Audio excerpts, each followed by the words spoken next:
Chattanooga. Welcome back to what's happening in your neck of the woods, located here in the south side of Chattanooga, in Alton Park community, where Alton Park Development Corporation does it best. I am telling you all, this is a magnificent day in the neighborhood in the city of Chattanooga. We have so much going on everywhere. There's stuff going on downtown. If you want to take your kids to the park, I just left my daughter and my two grandbabies. They're down there, down by the river. They have some type of water slide thing going on. Here out in Alton Park, they have a big parade festival going on at the corner of 37th and Alton Park Boulevard today. Shout out to them. They're going to be doing a lot of tributes to a lot of great folks there. You all get on out and come out and participate with that. The antique cars are going to be shown. They're going to be showing that. And shout out to the car detail shop that's right there. You know where Bear's Barbershop is, in the next block. They're putting on this a big shindig today, and I hope I can get out of here before everything is over. They started this afternoon around 12, I believe, and it's supposed to climax around 7. I know Zoe and her band is going to be live out there today. And so it's just a great day in Chattanooga. It's always a great day in Chattanooga, especially when we can get together and do fun stuff and celebrate one another and make our community great, which is already great, but to make it even better. And so I want to say, like I always say, now, you know, this is voting season. I got my button on. Let me see if I can move this microphone. And it says, take 4 or more in 24. Soar to the polls. So I am going to be doing that. And later on today at 5 o'clock at the Betsy, we're going to have a forum on why it's important for you to vote. I like to say that that's going to be going on at the Betsy Smith Hall at 5 o'clock today. A panel of us are going to be there discussing why you need to vote. And I'm going to focus in on the health reasons why you need to vote. So without further ado, because I see you all are looking like, what's going on today? Y'all, I'm telling you all. Now, you all, when I say something, I mean it's something. And today we have one of Chattanooga's very own, and he is a fantastic, phenomenal, outstanding artist. And his name is Jerry Allen. Good afternoon, Mr. Jerry Allen. Good afternoon. Thank you. Let me tell y'all, I've been working with Jerry for years, and it goes all the way back to 2012 or 2013 when we had our big summer camp out here. Jerry just pours his heart into the community with our kids. I still have one of the art pieces that you and the kids worked on of Nelson Mandela. It's actually here in our facility, just a beautiful piece.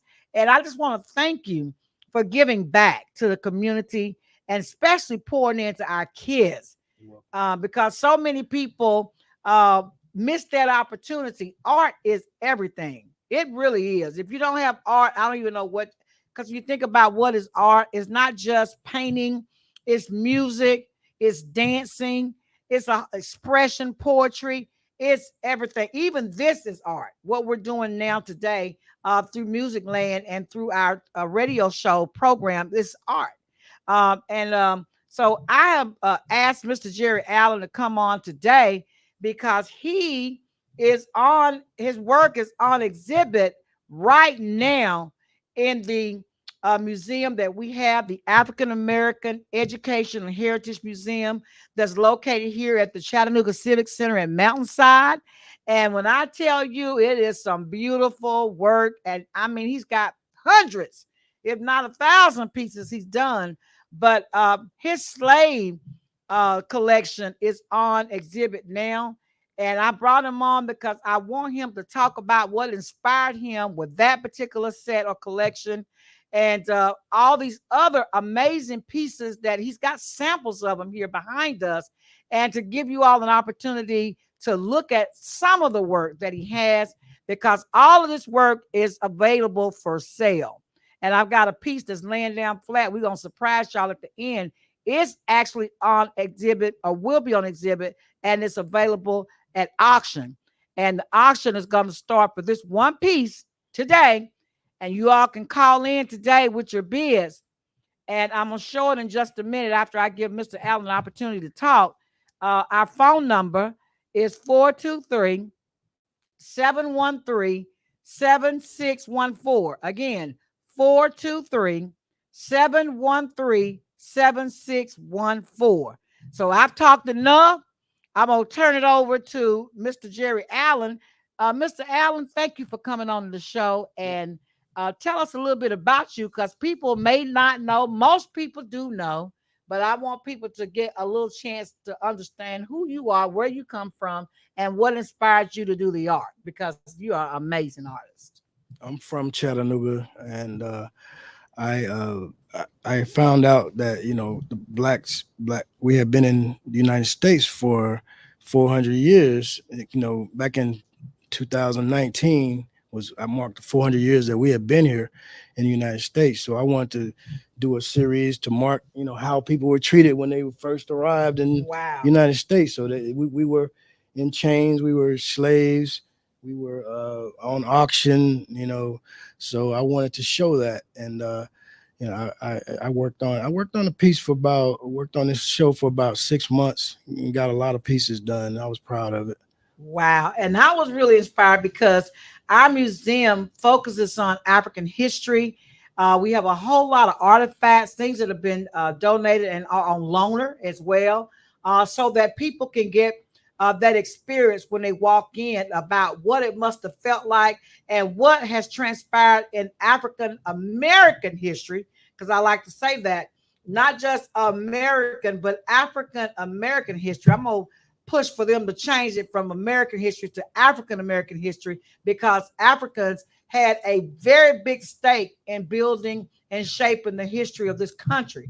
And so I wanted people, when they came in those doors to our museum, to actually get the feeling of African history as they walk through our halls. And I'm telling you, this one collection is an amazing collection. And if you're an artist out there and you want to get your collection in our gallery, then please reach out to us, because the galleries is a section of the museum that we actually change out periodically with new artists. So Jerry Allen's exhibit is going to be there. It's been there since Juneteenth when we opened up our doors, ribbon cutting ceremony, but it will be moving, and we'll be moving in another collection from the Civil War. And so we are very excited about his collection, and we'll continue to have pieces of his work in our museum as he begins to loan his things to us. And so tell us a little bit about some other stuff. Where are you from, first of all? From Chattanooga, uh, grew up here, love the city, love the city. I had some good role models and people that I looked up to that were doing good things, and it inspired me to do good things, inspired me to want to become more involved with teaching and things like that. So right now I'm teaching for Splash Youth Arts, and it's a great organization. So I hope you support it. It's a great organization. It helps everyone get in, help bring art to all ages. I teach 3-year-olds, I teach 93-year-olds. I love my job. It's the best thing. I'm 55 years old, and this is the best part of my life. Just being able to get out and bring art to these different groups of people. And you know what? I didn't know that they taught painting and art at such a young age, because I have a 2-year-old granddaughter and a 3-year-old granddaughter. And after we talked last week, I actually called my daughter and said, "Hey, you need to get Nairobi and Ravina in this art program sponsored through Splash at the public library on Wednesdays." Yes. And the classes start off. Did you say 4:30 or 5? Starts at 4 o'clock every week, every Wednesday, all year starts at 4 o'clock, and we go till about 5:45. 5:45. So that's before church, you all. So, and what floor in the public library downtown is it on? We're on the second floor. You get off the elevator, go to the left, and you'll see the big Splash sign up there, and we always have an instructor. We have all the supplies. You don't need to bring, just bring yourself, bring your friends, bring your family, but come up and enjoy art with us. Wow, I'm excited. My daughter's very excited because she is homeschooling my grandbabies, and they're always looking for different educational opportunities in the city to get engaged with the kids, so that they not just to learn, but to also have that social engagement. Yes. So if you have children and you're homeschooling, even and they may not have the exposure to this kind of level of art instruction, this would be excellent for you to bring your kids down in a safe zone in the public library downtown on the second floor every Wednesday from 4 to 5:45. I cannot wait. I'm going to actually come down there because I want to see what it's like. So when I come back on the radio, I can talk about it firsthand. Great. And so now you went to school here too, right? You went to Yes. school here, you graduated. What school did you go to and what year did you graduate? I went to Chattanooga High School, graduated in 1988. Okay. City on the Hill. City High. Everybody went to City got strong legs because we walked up that hill. Where Walked you up that at? hill every day. Yes, I am a City High Dynamo as well. I graduated in 83, and it wasn't Chattanooga's Phoenix or whatever for the arts and sciences then, or whatever they call performing arts. It was just Chattanooga City High School, and I was a cheerleader for 4 years there. I was the City High Dynamo cheerleader, the purple, maroon and white, and I used to love running down at pep rallies during the Friday pep rally sessions, and going up on that stage and shaking it down, Yeah. and getting everybody excited about the game. So I miss City High, but it's still there, and I love it, and I love everything that it shaped me and prepared me for. And so City High Dynamos, you got one of your own. So when we have his exhibition that's coming up, we're going to talk about that in a minute. Everybody from City High, we're going to put this on because we do have a City High alumni Facebook page. Yes. And we're going to put that on the Facebook page. You all better be here to support this man, your classmate, on September the 19th. We'll get to that in just a minute. So tell me a little bit about when you sit down and you're painting, because you got all different kinds of paint. I mean, I'm talking about he does abstracts, which I absolutely love. What inspires you before you actually do a piece? What inspires you? How do you get the whatever you call it division to do your painting? What happens to you in that process? I mostly work through. I see an image that I like, and I want to enhance that image, bring it, bring it to life. I want people to be able to enjoy it. I like for people to, when they purchase my work, to tell me like I'm putting this right here by my dresser in my bedroom or whatever. They tell me where they're gonna put it. So I enjoy the whole process of it, the whole process of them purchasing and where they're gonna put it in their home, and a lot of times them having family members come over, especially when it's a nice portrait, to look at the work. But I paint abstracts, I paint portraits, I paint landscapes. I try to paint everything. Before I started painting, I drew for like 10, 15 years. I drew everything I could see. I mean, everything I saw, I drew. So, if my mom was sitting there watching TV, I would draw her because she wasn't going to move. And I would take a piece of paper and ball it up and throw it on the floor, and I would draw it. I mean, I would draw everything. I if I didn't know how to do it, I would practice it until I got it. Wow. And that's what it takes with art. You don't have to know how to do everything. You just need to practice.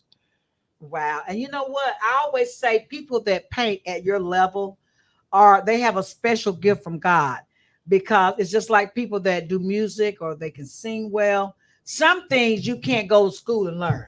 Yes. Some things it's just a natural gift that God has given you. And when I see your artwork, I say that's a natural gift. He didn't go to school for this.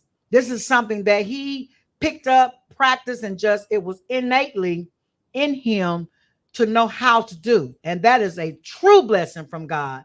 When you don't have to go to college, everybody think you have to go to college to do this, that, and the other. Some things you do, but things in the arts, if God has gifted you playing the piano, singing and those kinds of things, when people have raw, natural, God-given talent, you can't pay for that education. You can't learn it from anybody. That's something God will give you that nobody can take. And I just Yes. want to say to you, you have a God given talent to do art. And Thank you. and not only do you have a God given talent, but I watch how you give back to the community your gift Yeah. that God has blessed you with. Like you're not keeping it to yourself. You I had some good mentors or good people that I looked up to some of your mentors are that people were like who?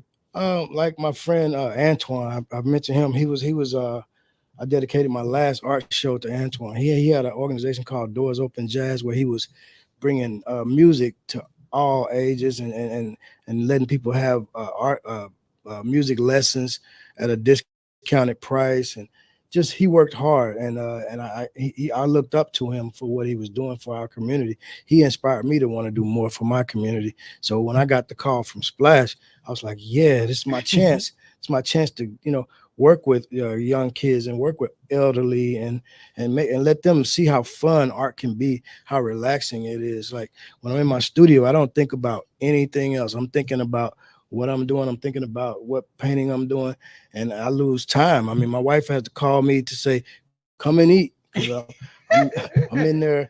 I can stay in there all night actually. So I enjoy it. I enjoy So it. and when you work and it becomes a hobby and you love what you're doing, you will lose the track of time because it's something that you love to do. It's not work. No, It's it's like a not. hobby for you, and you get so immersed into it, and time just gets away, and so that's something that also people that are really good at what they do, like you, Mm, they can go a whole 24 hours and forget they have to go to sleep. yeah. They'll be up painting and just get so into it. Their body don't have a clock. Yeah. And so I'm just really proud of you. I'm really especially proud of you because when you came to my summer camp that we put on out here in 2013, I believe, our kids got the best art instructor in, I think, in the history of Chattanooga, right out here in this facility, and their They had artwork never been actually went around. on Hunter Museum's exhibit Yes. when they were done. They had never been around a professional artist, and I tell them, you just have to keep practicing and work hard. Uh, just practice. Practice makes perfect. I mean, I've painted a lot of things, but I didn't get good at it until I practiced over and over and over, and that's how I got better. So Right, right. And I feel real bad because there is a piece that you painted for Reverend Al Sharpton. yes, I'm the former NAACP president, and when we had our Ruby Hurley event, he was our keynote speaker that year, and you presented this beautiful portrait that you painted of him, and I'm gonna bring it to y'all because I hadn't shipped it to him yet in New York, but I wanted to make sure that he got it. And I'm working with him because we've got a project going on that you all be hearing about on our show, uh, probably in the next couple of weeks. But I wanted to bring that piece, and I left this morning because I had my grandbabies with me. I got distracted so that they could see the level of what I would call talent that you have. It looks like he's actually sitting next to you when you put the painting next to you. That's how real that painting look. Some paintings when you paint portraits of people, they kind of look like it's not cartoon, but it's not real looking. It just has the more of a, I don't know what word you would describe in art, abstract. abstract look about it. But when his picture is sitting next to you, it looks like Al Sharpton, Reverend Al Sharpton is actually sitting next to you. That's how real it is. And so I can't wait to get when he came. I was excited. I've had the opportunity to meet some celebrities, and art has taken me places I never knew I would be. I mean, from Magic Johnson to hug you. Magic Johnson hugged me, and he swallowed my whole body with it because he's so big. It's crazy. But Right. And then also Usher Raymond. yeah, I did Usher Raymond's nanny. I did a portrait of his nanny, and I just enjoy it. I've done a lot of clergy here in town, a lot of politicians, and I just enjoy it. I enjoy the reaction that I get from my work. That's what I enjoy. And then the other thing too, and I believe when every time somebody come on here, I always tell them, because you walk through that door, God is going to bless you tremendously, because I believe we're on holy ground. And I'm not going to go into the story again, but I believe we're on holy ground. And anybody that comes through that door and sits in this studio at WPTP with as an entrepreneur, doing great things in the community or what have you, that God is going to give you an extra portion of whatever it is that you're striving to do, whatever you're striving to become, if you are a man of God. And I truly believe that after this show, because you've been around for a long time, you've been painting since I don't know how young you were, but you've been painting a long time, and 20 you're years. 20 years, and your breakthrough in the name of Jesus, your breakthrough is coming. Your breakthrough is coming. And we're going to start this breakthrough because we're going to talk about some of these beautiful pieces that, and by the way, all of his artwork is for sale. All of his artwork is for sale. And I picked out two pieces that I want, but I'm gonna not be selfish. I'm gonna give him an opportunity to put some of these things on auction, because it is that good. And I may shortchange it because he got a price on it, but I believe that some of these things need to go for auction. And we've got some of his pieces now that he's showing on the screen, of his pieces that he's actually done. And you probably recognize some of these people. Some of y'all may be on here and you recognize yourself. But we are just ecstatic at the fact that Chattanooga has one of, I think, the world's talented artists right here in our city doing great things. That's Marvin Gaye right there. I mean, he's got a picture here of who's that's a Baldwin right over here. He did James Baldwin. And yes, and then Muhammad Ali, we're gonna show you. I mean, he's done some of everybody. He's getting ready to do a portrait, a painting of my granddaughters. And so I am just really excited. Booker T. Scruggs, you all know him, and John P. Franklin, our 44th president, President Obama, Reverend, who's that up there? That's Jordan, Pastor Jordan. Pastor Jordan. Oh, guys, look at that. All of these great men. Greg Beck, Reverend McDaniels. I mean, the list goes on. Commissioner Mackey. Oh, there it is. Blow that up. There it is. There he is. This was here in Chattanooga. That is the painting, oil painting on canvas that Jerry Allen did, and we presented that to Reverend Al Sharpton when he was here in Chattanooga as our guest at the Ruby Hurley when I was the president of the NAACP. That was his gift from us to him, and he was so delighted. He didn't take it back because he was on an airplane. He didn't want anything to happen to it, so it's my job. It's still my job to get that to him. And now that I'm working with National Action Network and their people nationally at the national level, we will get that awesome picture. It is still protected and ready to go. And I may fly and give it to him in person in New York. But the point is, look at that awesome, amazing oil painting that was done by Mr. Jerry Allen, and that was presented right there at the Chattanooga Convention Center here in Chattanooga. That was just amazing. And I probably have been slow to give it to him because I just love that picture, but I can't. It ain't mine. It's not mine, Lord. It's not mine. But we're just so proud of you, and I want you to turn around and kind of give us a little sample of some of the artwork that is available for people to purchase. And I learned some stuff. He brought his slave collection to put in our museum on our grand opening, and it's still in our gallery on exhibit. But I Blame it on ignorance, because that's what it is. I had never heard of a black cracker. Now I heard of a white cracker because we've heard that around the hood and around our families as some kind of place. And if you got parents that live in the 30s and 40s, they probably know what a white cracker is. I never heard of black cracker.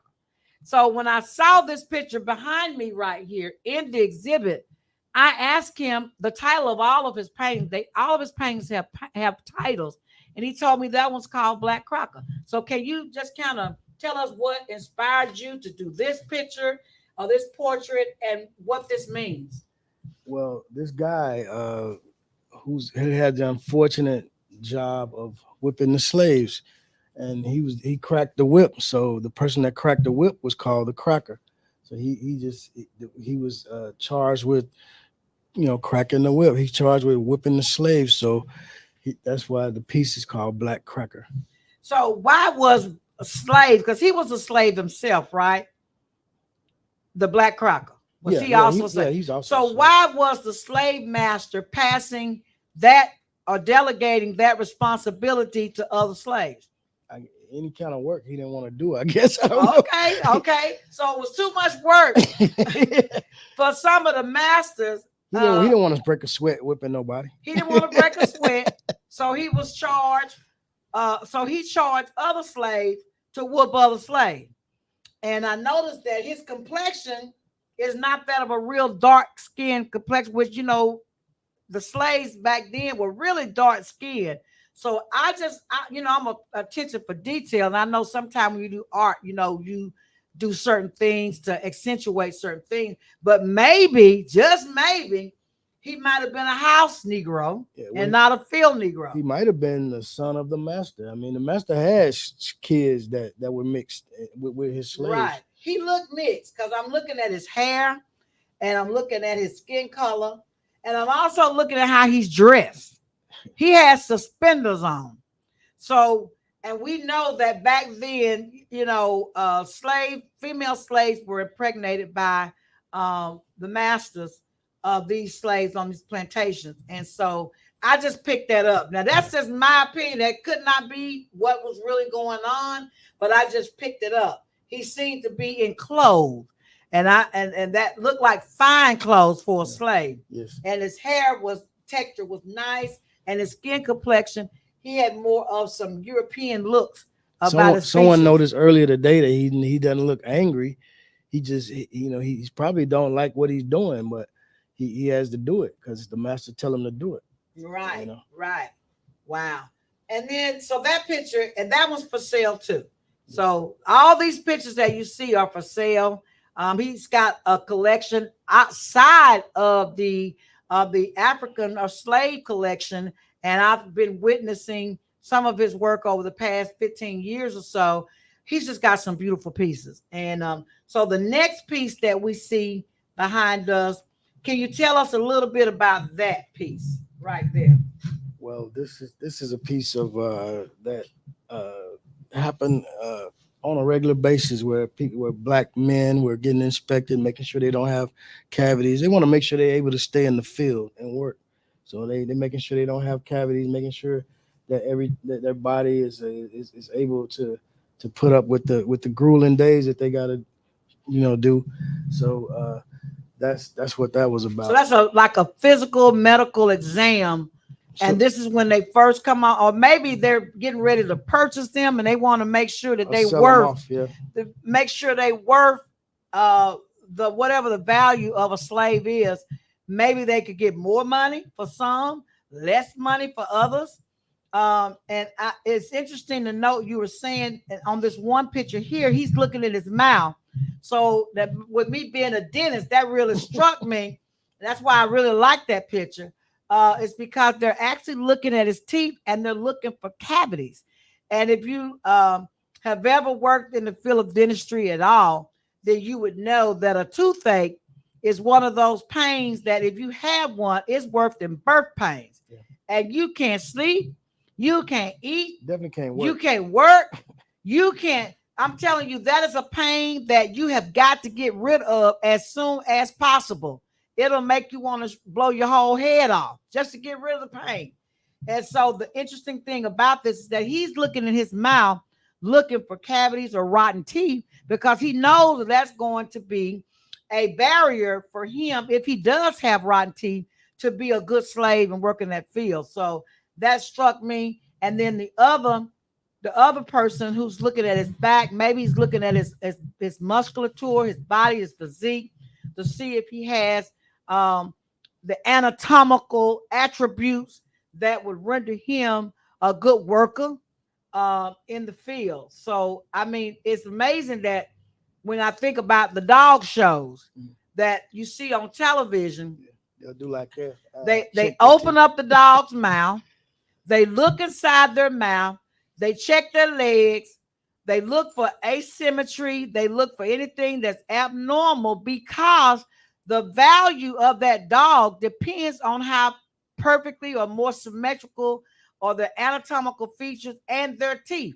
If dogs have a class 3 underbite, for example, their teeth are not in the right position. If their canines are broke, if some of their teeth are rotten, if they have buildup, periodontal disease in the dog mouth, then that dog loses points in a competition because they're unfit to be the top of the line. So when I look at that picture, I'm thinking of this is what they do when they have dog shows to determine what dog is the best dog of the year. And so that drew me to that, because I'm thinking Africans that were being traded and purchased were treated like dogs. Cattle. They were property and they were treated as such. And so that one really, really got my attention. That's one of the ones I got my mind on too. It's the Black Cracker. And what is the title of this one where they're doing the examination? What is that one called? I don't remember the title of it, but I could come up with one like that, because what's going on. I could come up with a title. Okay, I don't. That one's for sale too. So you all, I gave you the number. You could call in, leave your name and number, and ask for the price if you're interested in purchasing any of these portraits that he has painted or paintings that Mr. Al has painted. Now the next picture is a picture of women. Now we've got all these men, and this is the first one that has women. I know this one is real light skinned down on the end. Can we see that picture? Let's see. Yeah. You may have to come back toward me. I don't know. Okay, yeah. So we could see this picture. Tell us what's going on and what, if you got a title for this one. They're at the auction.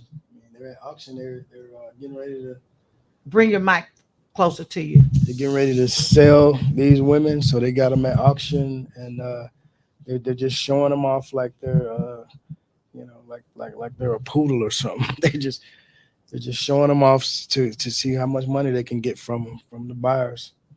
Now, one of the things that makes the African American Education and Heritage Museum so unique is that we have an educational component where we teach classes, and you all have met Mr. Bryson before. He's come on the show. We'll have him back on again. We actually teach African history. And he corrected me yesterday. Was it yesterday? Thursday, when I met with him. He's going to teach African history and then African American history, because they're two different things. And so the African history and the African American history class is very, very valuable in understanding not only the artwork that you see in here, but also understanding America. And I call it its transition from cradle to civilization to where we are today. And so it's very important for those who want to really know. We're talking about, we don't care if you're Black, if you're white, Hispanic, Indian, because all of our cultures have had something to do with the shape of American history. And that class is being offered here at the African American Education and Heritage Museum as a class. And so if you're interested in taking that class, it's probably one of, I don't know if there's any other classes in this city. There may be, I'm not aware of it. With them taking African history out of our courses, African history books out of the classroom, out of the library, This may be the only place you can find some truth right now, anyway, about African history, the African American experience, and where we come from as a people and where we come from as a nation. So we want to, I want to throw that in there that we do offer African history and African American history classes here, taught in its purest form, so that nothing is diluted and watered down, so you can understand the facts about it. And so we want to encourage everyone to reach out to Alton Park Development Corporation through our website, through our emails. We can put that on the screen again. My phone number, you can call me. We are registering people. Right now, we have about 20 students that have already expressed their interest to take the courses, and we will be coming out with a schedule very, very soon as we contact them and get a date of the classes and when they're going to be held. Right now, it's looking like a Thursday and maybe a Saturday class, a 30 to 45-minute class. So it won't be long, but they will be very productive, and we will get some information and knowledge that you will not believe. I'm excited. I'm one of the students. I know Jerry going to be one of the students too, because it's going to help him also inspire his artwork as he continues to do art. So they're there on the auction there. Both of those are auction pictures. One is one of men, one is one of women. And then you have Muhammad Ali. I'm gonna break it up because we're gonna take the picture off of the African history and go to some of the greats that we know. This is Muhammad Ali. It is also for sale, and that is a beautiful picture. That is a beautiful picture. We will have prices on everything. If you come to the museum and visit, you will have prices next to all the artwork. Yes, and if his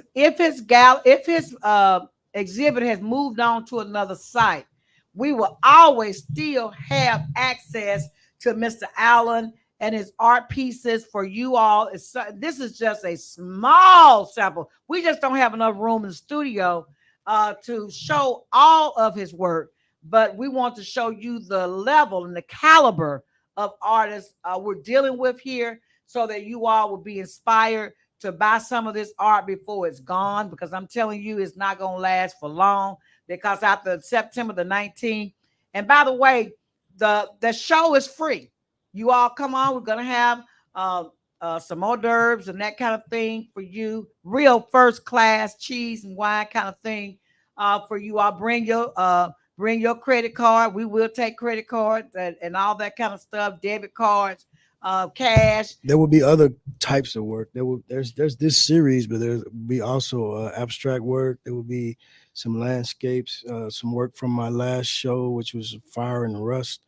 There will be a few pieces from that show there also. So there will be different price points that hopefully we can meet for you, so you can go home with a piece. Yes. And so I don't know if you all know, but right now they're having a big to-do in Chattanooga centered around Mr. Baldwin. Is that correct? Yes. That's been going on. And this morning from 10 to 2, and I couldn't get there this morning. Lord bless Mr. Mapp and his family. They did call me and invite me to come because his book. Can somebody go in my file cabinet and get one of the books out of that box that's in there? Because I have about 6 of his books, Chance and Circumstance. Can somebody go get that so I can show that book? They are for sale, and they have been signed by Mr. Betty Mapp, which is his wife, for the book. And I just want to let you all know that book is for sale. We have about 6 left. We had about 20. We have about 6 of them left now. I want you all to purchase one of those books, and the books have already been purchased. So now we're just selling the books to the public. We've already made the contribution, Alton Park Development Corporation, to add to our collection of things that we can sell to the public for people that want to and really interested in purchasing the book. Now, his daughter, Brenda Mapp, was here today at the public, at Betsy, if I'm not at the, it might have been at the library today from 10 o'clock to 2 o'clock this morning. to this afternoon. But and I can always, when we run out of these books, I can always get a copy of these books. And this is what the book looks like. It's called Chance and Circumstances. This is a memoir written by Mr. James R. Mapp, the late Mr. James R. Mapp, my mentor, and one of Chattanooga's greatest civil rights activists. And the original, I call him the original founding member of the Chattanooga Hamilton County NAACP branch. And this is his book. And you got to get this book to read it to really understand the civil rights movement and what happened in this city, because it came from the man that was a part of it. You know, they tried to burn his house down. His children integrated the schools here in Chattanooga. This is a book you got to have. You must have. If you're really interested in the civil rights movements and the history of the civil rights movement here in Chattanooga, this is a must-have book. And it's every book that we have is signed by his wife because he had passed before these books were published. And it says, thanks so much for your support in memory of my beloved husband, James R. Mapp, and his wife, Betty Mapp, with God's love and mine. Love, Miss Betty Mapp. All these books were signed by his wife and on behalf of him. So again, these books are available for you to purchase. Reach out to us here at WPTP Radio at Alton Park Development Corporation through our website. We have an email address that if you're interested in purchasing this book, you can purchase this book. Like I said, it is a must-have book for anybody's library. You must have that book. So now we're going to focus on Mr. Baldwin, because this is the actual portrait that you did. And so we want to turn around and bring your chair this way, come back this way, okay, and then turn that way. That way they can see the picture a lot better. And bring your microphone to you and talk to us about Mr. Baldwin. I don't know much about Mr. Baldwin. Okay, well, he don't know much about Mr. Baldwin. I know what he did. I know that he was a voice for Black people, and stood up for our rights. And he was important, a role model for a lot of people who looked up to him and followed in his footsteps. So I just wanted to have some nice images of him that I can share with you. And this one right here, the big one with him sitting in the chair, I thought was cool. I paint what I like. I paint a lot of different stuff. I paint a lot of different kinds of stuff. If I like an image, I'm gonna paint it.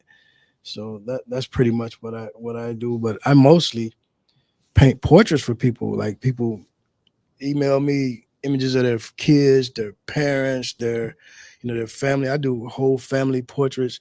That's what I enjoy doing. Nothing beats a good portrait to me, as far as art goes. Absolutely. Nothing beats a good portrait. Absolutely. So that's pretty much it about James Baldwin. I like the image. I like his rings. I liked his boots. I like everything about the picture. So I think I did a good job of recreating it. Yeah, this man is deep. He is so deep. I'm telling you, it's breathtaking. Your artwork is just breathtaking. And some people say, and a lot of people say it all the time about different people who have the talent at your level. Chattanooga just too small for you. We're gonna have to put you on a world platform, and sometime for people to even know you're here, because it's such a small community in a way. Even though we know that you're good, and Chattanooga is a great city, sometimes we have to get you on a larger platform and then bring you back to the city for people to even know you exist. So our goal here at WPTP is to make sure that our audience and beyond, because we're worldwide on the internet, and we have our YouTube channel, and we have our Facebook network of friends, and we also are on 100.1 FM radio, and we also have a live stream, and we have our internet radio that you can also listen to us and watch and go back. Like this show right here is being recorded, so that even after you're gone today, people can go back to any of those platforms, including our website, and watch this show. So if you're busy, if your family was busy today, don't fret. Just go to those websites and click on it with Jerry Allen today, and you can watch this whole show, and you can like and share. We want you to like and share our shows with your family from here all the way over to the West Coast of California and even around the world outside of the United States. Anywhere there's internet, our shows can be shared across the globe. So we just want to let people know that. And then to kind of climax this, he brought boxes of his artwork because his exhibition is coming up September the 19th. I was looking through all of this beautiful artwork and I saw this one piece that caught my eye. And I was like, oh my God, did you paint this? He said, yes. I said, this is a signature piece that we have got to put on the radio today because, as you all know, this is one of the most important election years of, I know, my lifetime.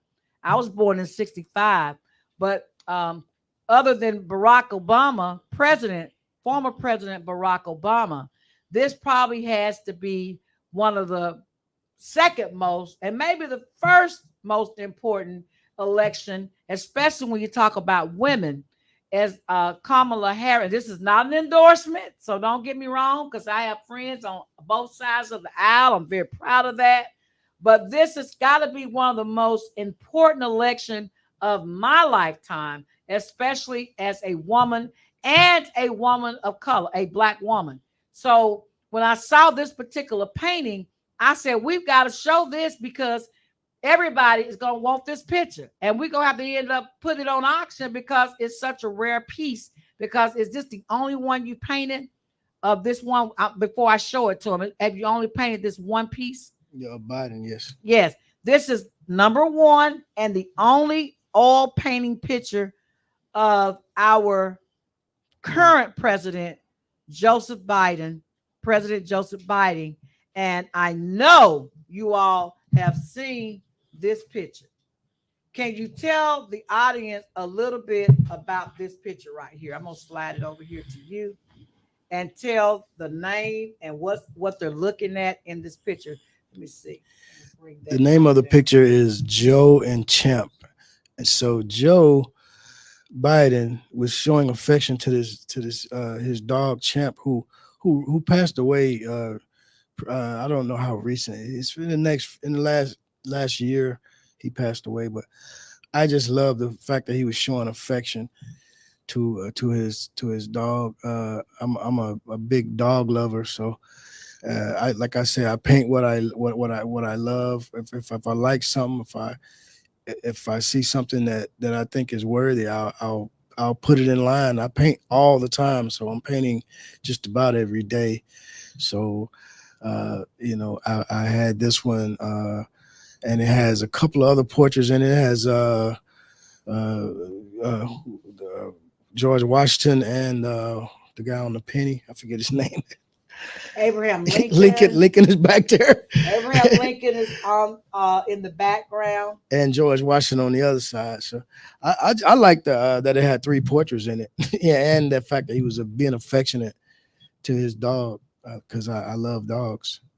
Wow, this is a beautiful oil painting of our current president. And by the way, we salute President Biden.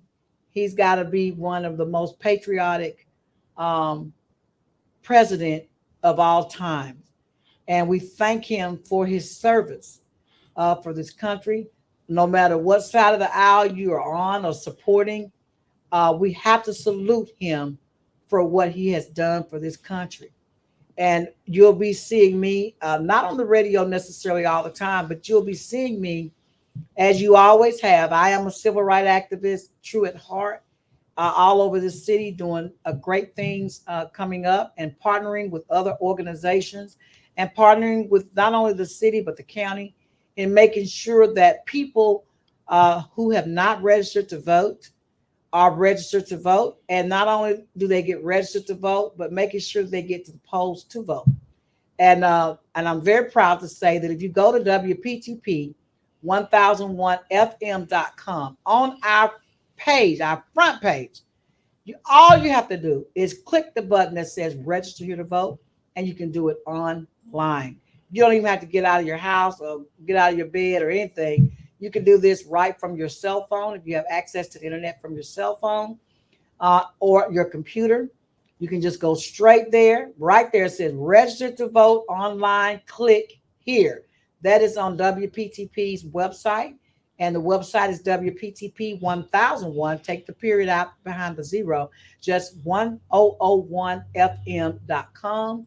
And that will pop up on the screen. That is our website. Click on that button there, and it'll take you down the line step by step. If you need me to walk you through it, all you got to do is call me, and I will walk you through. If you need me to come and meet you somewhere, I will meet you somewhere, because it's just that important. We have to do our civic moral duty and obligation, which so many people have died for and fought. And I am not going to squander my right to vote by missing any election. That means at your local level, at your state level, at your federal, national level. Every level is important, because how you are treated in your community is depending upon the very people that you have to vote for locally, not in the national level. We can get there because things trickle down. But if the people at the local level are the wrong people, you can forget anything trickling down. So it's very important that you pay attention to who's running for office in your local community, and that you get to know these people and you understand their position, and that you vote the person who has your best interest at heart. And that's all I'm going to say about that, because I can't tell you who to vote for. I can tell you why you need to vote and why it's important to vote. Half the things that's happening to us here in Chattanooga did not come from national Washington, D.C. It didn't come from your president. No. It came from them folks up there in Nashville, Tennessee at the state level, which then trickles down to your local people here in Chattanooga and Hamilton County. So if you want to know why you're in a certain condition, why things are going wrong with you, why things are happening, it's not the president of the United States. It's your city council people. It's your county commissioners. It is your state senators. It is your state House of Representatives. It's those people that are right here that you can touch, not the folks you can't touch. It's the folks that you can touch, that their whole responsibility is to create policies and enforce those policies. And the policies have to deal a lot with how you live from day to day, how much your housing is going to be, if you're going to even have housing, if you're going to have money for your food stamps, how much money you're going to have for food stamps, if you're going to have food stamps, if you're going to have Medicaid, if you're going to have TennCare, if you're going to have Medicare, if you're going to have Social Security, if you're going to have a right to vote, that might come from the national level. But hey, you got to get your stuff together here at the local level. So I hate people that say, I don't vote for nothing but the president. Well, then what you going to do when they cut your lights off, or they cut your food stamps off, your welfare check off, and all of a sudden all those benefits that you were getting for free lunch and all that stuff, that's cut off. So now your kids are hungry. So you better get involved locally and get to know who's running and make them accountable. Make them accountable for everything they say they're going to do for your one vote, which is valuable, worth $1 million to them. Those votes are worth $1 million. One vote is worth at least $1 million, because they want to represent you. They want the power to represent you. And so they will tell you anything to get that $1 million vote. So make your vote count. Every vote counts. Collectively, we move as a nation. We move collectively. So a wave goes with people. So if you all by yourself over here, you're not in the wave, you better get on the wave. Okay? And there is a wave and a movement going on in this country right now. And I thought about it, and I probably borderline on this one. But when Republicans are coming out in support of a candidate that's not traditional for them to do, when white people are coming out for an African, and I'm going to say an African Asian woman, forget all that stuff y'all talking about. Her daddy is Jamaican and her mama is Indian. So that makes her Indian and black. Period. And I'm not going to say nothing else about that, but saying that don't look for excuses, because you could come up with excuses of why you don't want to support one candidate or another. I could come up with a million excuses why I'm not going to support who I'm not going to support. And that's my business. But don't make up stuff. Don't try to get yourself out of doing the right thing by coming up and making up stuff. Just any old excuse to do. Don't do that. That's a disservice to you, your people, and your children. I have 2 grandchildren, and I want their life to be better than mine. And so I tell people my story. I am a dentist, a very successful, prominent dentist of 34 years. And I can tell you, when I went to dental school, I am a product of affirmative action, because it was during that time in the 80s, the early 80s, that they were sued because they were not letting black folks who were qualified to get into medical and dental school. They were sued because they were cheating. And so when I came along, I'm going to tell my story, then I'm going to go.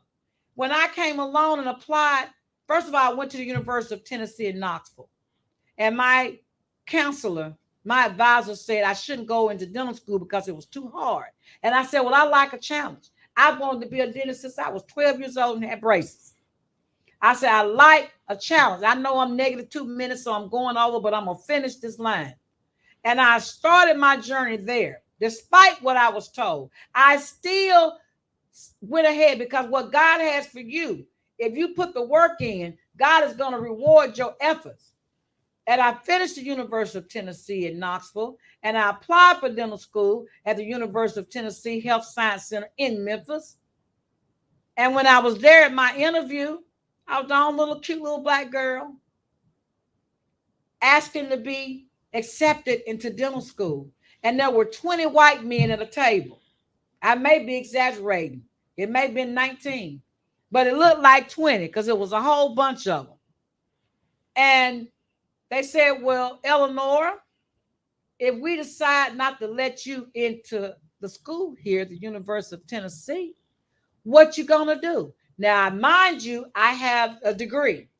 So I said, I tell you what, if you don't let me into the University of Tennessee here in Memphis, then I'm going to pick up my bags and I'm going to throw it across my shoulder, and I'm going to leave here, and I'm going to knock on every dental school door across this country until somebody let me in, because my dreams will not be deferred, nor is it dependent upon your determination of whether I'm fit to come into dental school. I'm going to get in dental school whether you let me come here or not. I'm going to come here. I'm going to go somewhere. Somebody's going to let me in. And with those words, they looked at each other and they looked back at me. And the person that asked the question was, well, that was the answer I wanted to hear. Because if it's something that you want to do, be determined to do that. Don't let anybody tell you who you are. I love what Kamala Harris said. Don't let people tell you who you are. Be the person that you want to be and show them who you are. Don't let people tell you who you are. Don't let people tell you where you're going to go. And don't let people tell you what you need to be.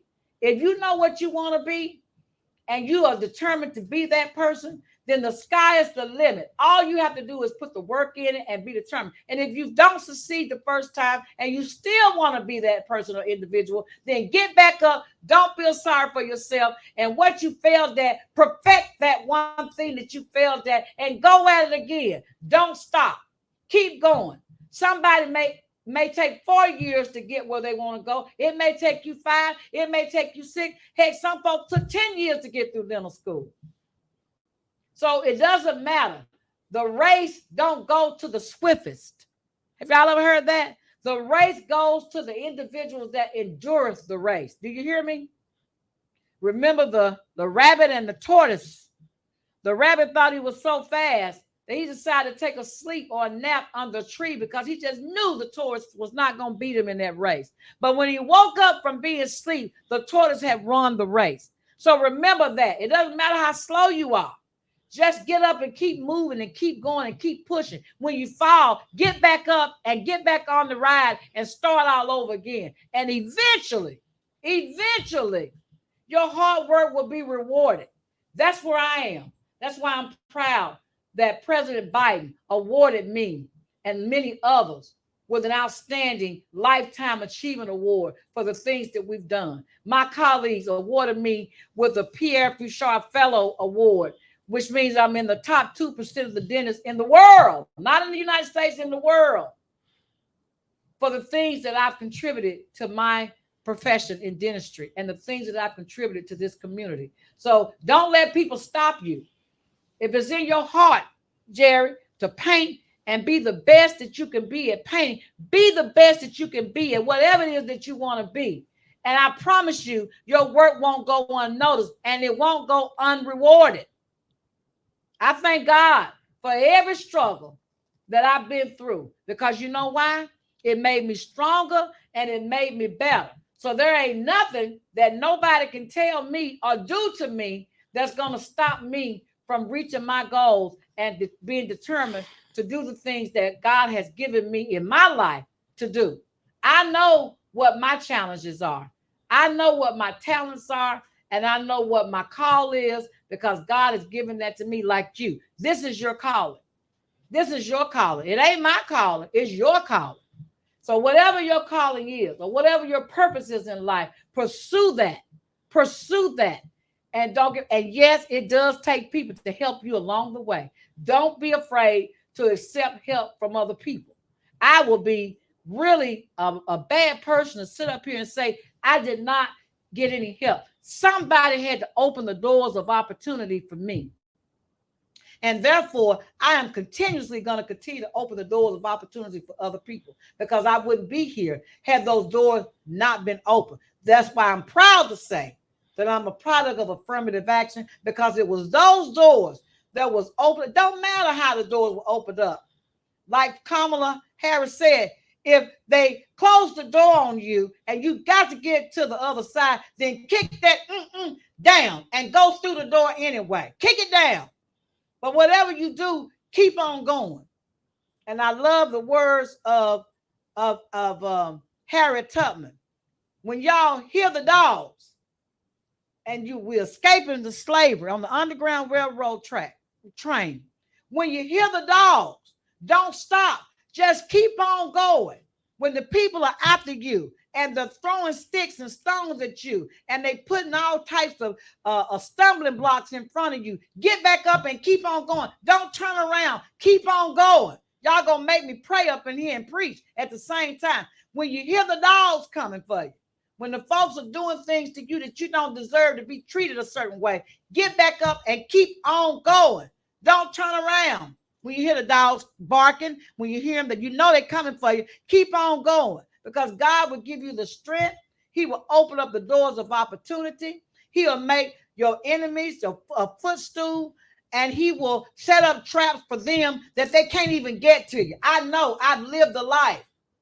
So can't nobody tell Dr. Woods nothing about battling the forces of evil and still coming out smelling good and feeling good, and at the same time giving God the praises, because he deserves every praise that comes out of my mouth. He deserves it, because I know he's been with me from the very beginning as a child born to a single mama, because my daddy died from Vietnam War, Agent Orange, at the age of 1 month old.